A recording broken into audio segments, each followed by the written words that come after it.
Hi guys, welcome back to my channel. Oh my God, everyone. It has officially been like 14 or 15 months, well over a year since I had my facial feminization surgery. I made videos back when I was going through the whole procedure and healing from the procedure, but I definitely wanted to come back on after a year after I fully healed and give you guys a little update and answer any questions that you guys still had. Let me just say, I've had quite a few gender affirming procedures done, and honestly, this one has been one of, if not my absolute favorite things that I've done for myself. So I'm so excited to give you guys a little update and answer the questions that you guys submitted. And I got a bunch of questions, so I will definitely answer as many of those as I can. So yeah, let's just get right into it. If you guys are new here, my name is Samantha. I post new videos every single week here on my channel. So make sure to subscribe if you are not already and you would like to be. Go ahead. I'll wait for you. Go ahead. Are you done? Thank you very much. Make sure to follow me over on Instagram, Twitter, and TikTok to keep as up to date with me as possible. I also have a Twitch channel that I play video games on every single week, as well as a Patreon. So if you guys like the work that I do here on my channel and you guys would like to support me or potentially win 3D printed thing that I made, definitely consider signing up for my Patreon. But yeah, with no further ado, let's get into the video, shall we? Okay, guys, so now if you haven't seen the videos that I made a year ago, that's okay. I will update you guys and refresh you guys on what I am talking about. So FFS, or facial feminization surgery, is a set of procedures that is designed to feminize somebody's face. Typically, it's done on trans women who are trying to look more feminine, to, maybe pass or just look more feminine. But I have heard of even cisgender or, natural biological women having some of the same procedures done. FFS is different for everybody. So everybody obviously has a different face, and everybody has different parts about their face that they want to specifically feminize. For me, the only procedure that I felt like I really needed was my brow bone. So before I had my procedure done, my procedure was pretty subtle, especially when you consider like the before of me on my channel because of my fancy lights and everything like that. But for me, the specific procedure that I had done was a cranioplasty, a type 3 cranioplasty to be exact. A cranioplasty is basically where they reshape your forehead, like your brow bone, to a more feminine shape. So typically, if you are born male, you're going to have a little bit more of a ledge here, like a little bit more of a little protrusion right at your brow bone, which typically creates a lot of shadowing down here, under the eyes, under the eyebrows. And it's one of those little signifiers on our faces that indicate gender. It's not something that you may specifically be able to look at and be like, oh, that's a guy because of that specific trait right there. But it factors into the overall perception of your face and what gender your face is read as. There are a few different types of cranioplasties. Like I said, I had a type 3 cranioplasty. So that's the most intensive kind of a cranioplasty that they do. Type 1, I believe they just go in and kind of shave down the bone. Type 2 isn't really done that often, but a type 3 is the most common cranioplasty procedure. I believe 90 to 95% of patients need this procedure done to get a fully feminized look. And basically, it's a little intense, so brace yourselves. But basically what they do is they make an incision from ear to ear, either along your hairline, like right up against your hairline, or like in my case, way back here, like hidden within your hair. After they make that incision, they elevate the skin, like your forehead skin, off of your skull. So it's kind of like a flap, right? I'm so sorry to be telling you all this. After that, they kind of fold it down so that your skull is exposed. And then what they do is they basically cut out this piece of your skull, this whole section. I mean, maybe not the whole section, but like a piece of the protrusion right here. They cut it out, they reshape it, and then they put it back in a little bit farther back. You know what I'm saying? It's really hard to explain. I'm sure there are much more detailed illustrations and animations of the procedure online that could maybe give you a better idea of what it does, but that is the procedure. When they put that piece of skull back in, it is typically adhered with little tiny little itty bitty teeny tiny little metal plates and little tiny little itty bitty mini tiny little screws. Some surgeons will use like a biodegradable patch type thing to adhere it that'll dissolve after a while. The surgeon that I went to uses those little titanium plates. So yes, I do have metal in my forehead right now. I can't feel it though. I don't feel anything. I mean, I feel my forehead, obviously. It doesn't feel any different than it did before surgery, and I don't feel any metal in there. Like even if I wanted to, I could not find it. But yeah, then after they re-adhere that piece of bone, sometimes they'll smooth over the surface with like a bone paste or something, and then they will put your skin back on and suture it down. Easy, piece of cake, duh. Honestly, for as intense as the procedure was, it really was not that bad of a recovery. I was told to avoid the gym and working out for 6 weeks. weeks. But I would say after 6 days, I was going out into public again. I mean, obviously I had makeup over some of the bruising, but I was out and about. It was really only the first, I want to say like 3 to 5 days when it was really, really swollen and really scary looking. After that, the swelling went down really, really quickly. They say that the forehead actually heals one of the quickest out of any of the procedures that they do on the face. I was kind of going back and forth on whether or not I wanted to do a lip lift at the same time. And like when I first transitioned, I even thought I wanted to do like my jaw and I wanted to do like a rhinoplasty and all these different things. And I'm so glad that I waited as long as I did and thought about it as much as I did, because I think I would have overdid it if I had done it in the beginning. My face changed so much with hormones and just from like growing into myself that all the procedures that I thought I wanted in the beginning were not actually what I ended up getting. So I do recommend that. So if there's one thing you should take out of this video, it's that just give it a little time. Don't jump into anything, you know? Now, in terms of the scar, now that is the main thing that I wanted to talk about today because, you know, obviously long-term healing wise, the swelling and stuff goes down. Within like 2 months, it's pretty much like 90% of the way gone. And then within a few more months, it kind of dissipates. At least for if you're just having your forehead done. If you do like jaw work or nose work, it's going to take a lot longer. But for me, it was just my forehead. And since the forehead does heal so quickly, it's just bone work. It was really like 6 weeks. The scar, not so much. Mind you, I had about 70 staples all across like the incision. It was a pretty gnarly incision and it's still a pretty gnarly scar even. I did end up losing some hair around the incision after surgery. It has started to grow back. I have like these like shorter pieces all around the incision now that are a little bit crazy and hard to manage sometimes. I'm sure you've seen them in some of my YouTube videos. But that being said, the annoying regrowth and the low-key kind of intensive scar, all of that being there, I'm so happy with this procedure and still would do it again 100 times. I don't want to scare anybody. Like a lot of that post-surgery hair loss did come back. 100% it did come back, but there is still a little bit of that scarring, you know? Fortunately for me, I can hide it really, really easily because it's so deep in my hair. The one thing is like on my part, sometimes you can see it a little bit, but you know, like a little root spray or something and it's good to go. It's fine. Definitely a lot easier to hide than shadows on my face and like a brow bone. So well worth it. I didn't do any sort of like scar cream or scar gel on this incision because I was told that since it's so deep in the hair, that oils from the hair follicles and stuff like that will keep it hydrated and moisturized. And it did heal really, really well. So I'm not upset about the scar at all. I just want to be clear that you will have a scar. So if you're going to put it on your hairline, you may in the future want to do like some hair plugs or like hair transplants to cover the scar. If you can get away with doing that incision farther back in your hairline, definitely do it. Or getting the incision farther back in your hairline. Don't make the mistake that I see a lot of trans women do of excessively shortening your forehead. This can actually be extremely masculinizing. A lot of trans women just don't get that. I see them shortening their hairline shorter and shorter and shorter. And I'm like, girl, it's getting worse. What are you doing? Because it's at one point, the shorter you go, the more square it's going to look. You know what I mean? You want to have like a nice roundness to your forehead.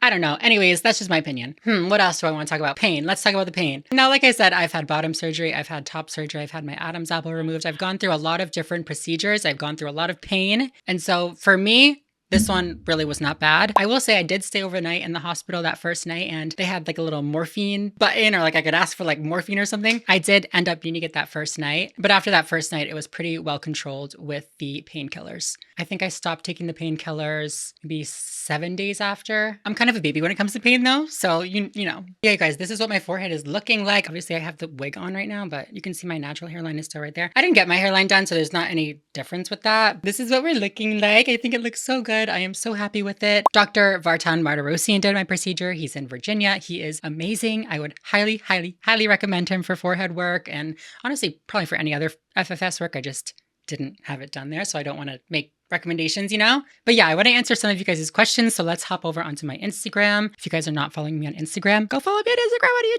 doing? Follow me. Chazzy said, how long till after your surgery were you able to do your makeup or stuff after it? So I'm trying to think because I don't want to get it wrong. So for me, it was really like 5 or 6 days. In the beginning, I was really, really swollen. So obviously I was not trying to go outside to put makeup on. But once that swelling really kind of went down, I was able to put makeup on. I had some bruising underneath my eyes and on like up here. So concealer definitely came in handy when it came to covering that up. But since I didn't have any open incisions like on my face or my hairline, I was really able to put makeup on right away. But like those first couple days, girl, no ma'am.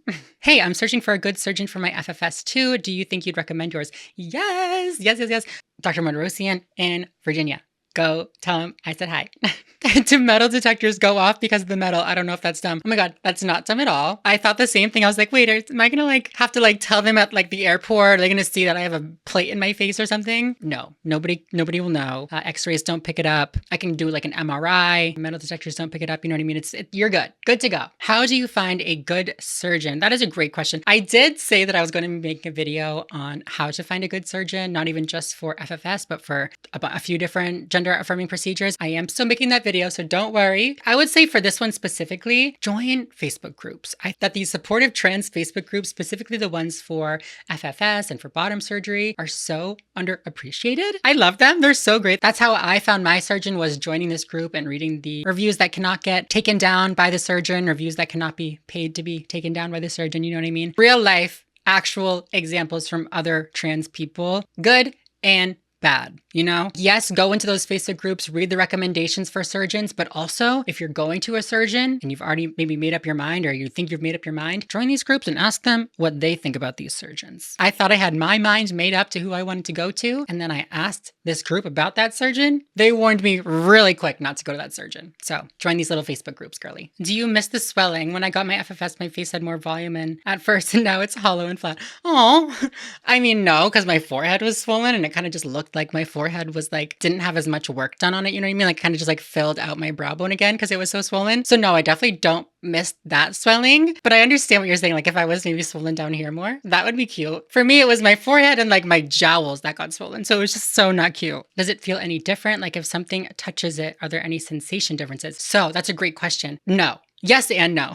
No, from like all the way around here, like all of this feels absolutely 100% normal. All of this feels absolutely 100% normal. The only thing that's a little bit different is once I get to like, oh, it's actually coming back. I thought it was still numb, but it's actually not. It's actually, I can feel it again, girl. That's so weird. So for a while, there was like this strip right in front of my incision, like in front of like towards my forehead. You know what I mean? Like this part, incision here, this part right here was like numb, which didn't bother me. It's fine. I was told that I might be numb for a long time, if not forever. And that was fine. At least in that one part, that's what I was told. That was fine. But now that I'm feeling it, now that I'm like touching around, it's actually coming back a lot and I can feel it again.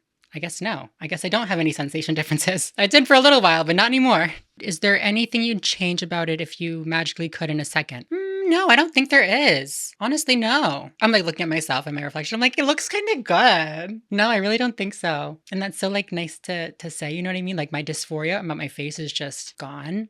Like I just feel so content with the way my forehead looks now. And I don't know, I didn't really think that was possible before. Went into it thinking it would be better, it would help my dysphoria, but that it would not like completely go away, or that it could not completely go away, but it has. For me, fortunately. So yeah, I'm really, really happy. Some of the things that I didn't even think would change that have changed is like, I like being outside more. I like being in the sun more because I'm not afraid of what the shadows are doing to my face. I'm not afraid of the way it's making me look. I can just like sit in the sun and like enjoy it and like feel it and just not be scared of how it's making me look. Similarly, in the gym, I used to be so afraid because of like the overhead lighting in the gym that would shine down and like give me those shadows. I thought that those shadows would clock me and that the guys in the gym would like think that I'm trans and like, or know that I'm trans and like get mad and like beat me up or something. I don't know. I had a lot of anxieties about it and they've all really, really dissipated now. And that is something that is so important to bring up when we talk about insurance coverage and like healthcare for trans people, is like these things, yes, they do make us feel amazing about ourselves and like confident in ourselves and like we're in alignment with ourselves, but they also keep us safe in the real world, right? Unfortunately, the reality is that if trans women can pass better, we are safer in this world. This person asked, do people treat you any differently? I don't know. I think kind of, yeah, to be honest. I mean, I'm definitely a person that believes in pretty privilege. And I think it's just like, I think it made me prettier, which is a slay. You know, that wasn't the intention, but like slay. Do I struggle with motion in my face? No, I do not. Me like checking? No. I'm good. I know that there are nerves in your forehead that can be hit and messed up with during this surgery, but nope, I got all my motion, which is really great. Thank you so much, Dr. Martirosyan. This person asked, what parts of the face can they do? That's a fun question. Okay, let me see if I can name them all for you. So they can do the forehead, right? Like I said, the brow bone. They can also change your hairline to make it more round and to move it down. What else can they do? They can do like an eye lift to make your eyes more upturned. They can do a blepharoplasty to get rid of some of this excess skin here. Another procedure that I personally considered was cheek implants. My cheekbones are good, the sides, but like the front is a little bit flat. I'm sorry, I'm not meaning to pick myself apart. I'm beautiful. I love myself. And that's it. but they can do cheek implants to give you more volume here. They can do a lip lift because the space in between the top lip and the nose is shorter in females than in males, so that is feminizing. They can obviously do a rhinoplasty. They can do your jaw, make it shorter or more narrow. Your Adam's apple, don't recommend it. But yeah, they can really do a lot. They can do your ears too. I almost had my ears done when I was young. Not for like a feminization thing, but just like I was bullied about it thing. I'm glad I didn't do it though, because now I can hold my hair back. People tell me I don't need it, but I feel like I do. How do you know if it will help? That's a great question. And I was in the same boat as you. Everybody would say, you don't need it. You're already so feminine. Like you're already passable. I don't see what you're talking about. Like, honestly, I felt like low key gaslit. I was like, wait, you don't see what I see? Like, what do you mean? It's right here. What I would say to that is you're the only one that has to live in your body. You're the only one that knows what you're feeling, what you're experiencing when you have your dysphoria about your face. And so if it's something that you think about every single day and you've done the research, you've done the work to make sure that you're going to a safe surgeon, what the heck, you know? How did you feel mentally after the surgery? Did you feel uncomfortable or affirmed? Physically uncomfortable, for sure. Physically uncomfortable. Yep. I do remember in the beginning, I remember thinking like, did they do enough? Like, did he remove enough of it? Did he make me feminine enough? I was really afraid that, it just wouldn't be enough and then I wouldn't be happy with the results, but I am. So if you're feeling that right after surgery, just know that, your emotions are likely high and obviously what you're seeing right after surgery is not going to be your final result. So just breathe, give it some time. Did your forehead continue to change throughout the healing process? Kind of, not as much as I would say like a nose job would change throughout the healing process with the swelling and stuff, but I did definitely notice some days the swelling would be like gone. And then some days it would be a little bit more swollen. Some days I'd be like, feel a little bit puffy. And then the next day it'd be gone. And then the next day it'd come back. And so it was a little bit of a non-linear journey in that sense, but not that bad. Once the initial large, massive swelling was gone, that obviously didn't come back. This person said, do you ever feel like you don't recognize yourself? This is a great question. This is the one that I actually want to leave this video off with because it's just so weird. It's so interesting to me that no, like I don't feel that way at all, even though I grew up with the face that I had before. I mean, obviously I didn't have the same face for forever, but I had that face for so long before and I was so used to it before and I knew it as my face or whatever. But at the same time, my dysphoria was the kind of dysphoria where I felt like there was something attached to me that it wasn't supposed to be there. You know what I mean? Like I felt like I had like cinder blocks in my face that weren't supposed to be there. So for me, once I had the procedure, it kind of felt like those cinder blocks were gone and I was finally seeing the real me again. So no, I didn't not recognize myself. I recognized myself even more after the procedure, which is so interesting, right? It's so interesting to me because I've never looked like that in my life, but I looked more like myself to myself than ever. Why does that happen? That's so weird. This person said, you look amazing. Is there any more surgeries planned? Well, thank you very much. And no, I do not have any more surgeries planned. And I think that is so like big for me, kind of. I was never the person that was addicted to plastic surgery. I mean, I don't think, maybe I was, but I was never the person that I thought was like, I just want all the plastic surgery in the world. I want to be so done. And like, there's nothing wrong with that. If you want to be that kind of person, I just never thought I was. But at the same time, I always felt like I had more that I had to do to be complete. And I don't anymore. Don't get me wrong. Other days where I'm like, I really wish I had bigger hips right now, or I wish I had, this, or I wish I had that. Of course. And who knows, in the future, maybe I will change something else about myself in a gender affirming way. But it feels good to, for right now, be content with where I am and to like how I look and to like my body and to like the skin that I'm in. It's something that I've never really experienced fully before. And it's a little bit of an uncomfortable place to be and like a unstable place to be, but I can get used to it. Thank you guys so much for always being here on my channel with me. I started this channel as a way to I'm still like getting emotional, sorry. I started this channel as a way to document my transition and you guys have just always been there. So I love you guys. I'm really, really grateful for you. And I can't wait to continue this journey with you. I love you guys. I'll see you in the next video. Bye.